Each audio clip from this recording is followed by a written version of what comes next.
Hey guys, it's Haley from the MountViewCottage.net. Today I'm going to show you how to make these farmhouse picture frames. They are the large rustic stained frames in these two photos.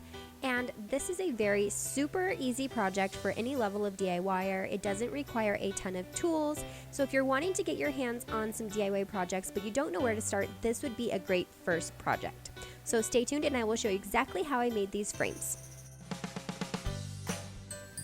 First, here are the list of supplies necessary to create these wood frames. I will also have a full detailed blog post on the exact items that I used to create these frames located in the description of this video. So you can click over to that blog post and you can click the links on each of these items and link right over to the stores where I purchased them so that you don't have to search all over for each of these things.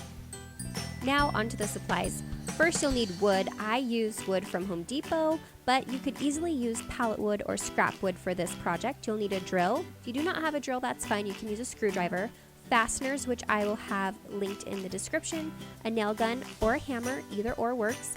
Nails, stain. I use dark walnut minwax stain, which is an oil-based stain. A rag or old t-shirt you'll use to apply your stain. A saw, which is also optional because you can have all your cuts done at the home improvement store for you, as long as you know the measurements beforehand. A foam sanding block, protective gloves, a sawtooth hanger, and painter's tape.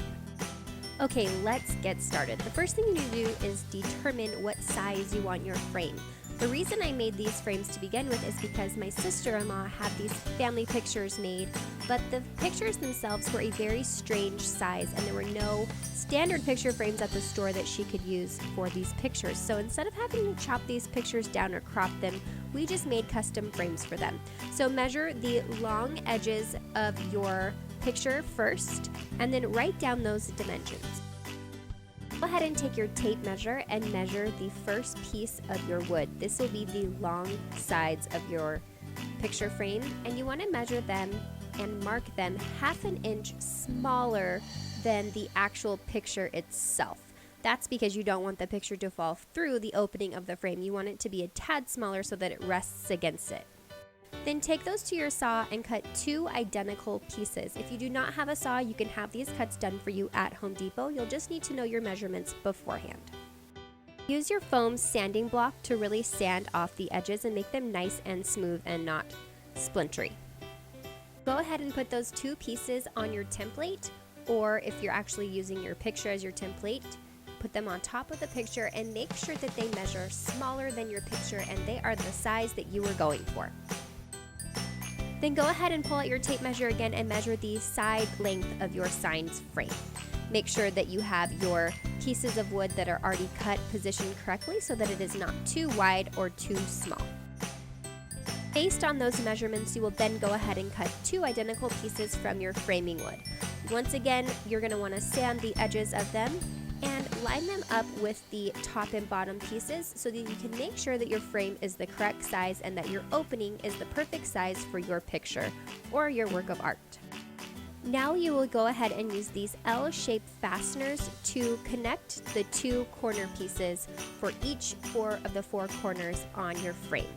I just go ahead and line it up, make sure that it's nice and straight, and you also want to make sure that the L piece is up at the top because you're also going to put a square fastener at the bottom underneath that piece, and you want there to be enough room for that.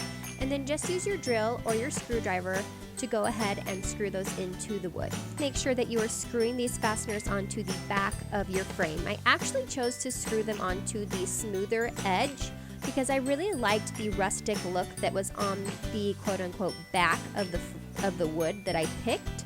So this is technically the front of the wood, and the back of the wood is going to be the front of my frame. Then just go ahead and repeat this for all 4 corners of your frame. Then you will go ahead and use the square fasteners and screw them into all 4 corners as well. This is probably not necessary, but I wanted my frames to be nice and sturdy since the wood is kind of heavy. Here is what it will look like when you have finished all of those steps. Now you're going to go ahead and take your skinnier pieces of wood. I use 2 by 1 inch furring strips from Home Depot. These are like 98 cents for an 8-foot piece, so they're super inexpensive. and you're going to use the same method to get your dimensions for this layer of the frame. This will just add an extra element to your frame and make it that much more special. Once you have your pieces cut, just go ahead and line them up with your existing frame and make sure that they are the right size, because the last thing you want to do is cut them wrong and then have a wonky frame. Then go ahead and measure and cut the other side pieces, and you are ready for the next step. Before you attach the skinny pieces of wood, you're going to want to go ahead and smooth all of the front and back of the existing frame that you've created. So just use an orbital sander or a foam sanding block, whatever you have on hand, and go ahead and sand that thing so it's nice and smooth and it's ready to take the stain. Once everything is nice and sanded, you're going to go ahead and use your hammer or your nail gun to apply those skinny pieces of wood to the frame. What you're looking at right here is the front of the frame, so I am using my thumb as a guide to make sure that that skinny piece matches up with the back of the frame, and I'm just kind of guiding it all the way along as I use my nail gun to nail it in and securely fasten it to it. So you start with your longer sides and then you move on to your shorter sides, and once that's done, your complete frame is ready for stain or painting, whatever you choose.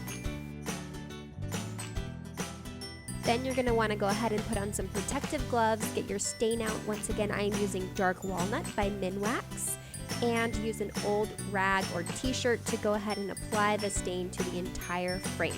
I only use one coat. This is an oil-based stain, so it just rubs in really nicely. I didn't use any other finishing products on this either. I just used the stain because I really wanted it to look old and rustic. And once you're done with that, you're going to want to let it dry probably for at least 24 hours. Because it's oil-based, it will take a little while for it to completely sink into the wood and not rub off on your hands or whatever it touches. And here it is, all complete. I just used painter's tape to go ahead and tape the picture on the back of the frame. That just seemed like the easiest solution so that I could switch these pictures out from time to time.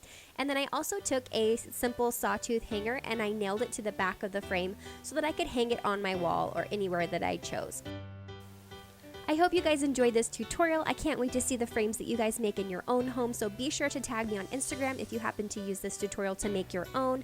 And don't forget to check out the blog post that I have written about this tutorial so that you can get the links for all of the products that I use to create these frames, and you don't have to go searching all over to find them. Thank you so much for watching. Don't forget to subscribe to my channel for more farmhouse inspired tutorials. Thank you so much.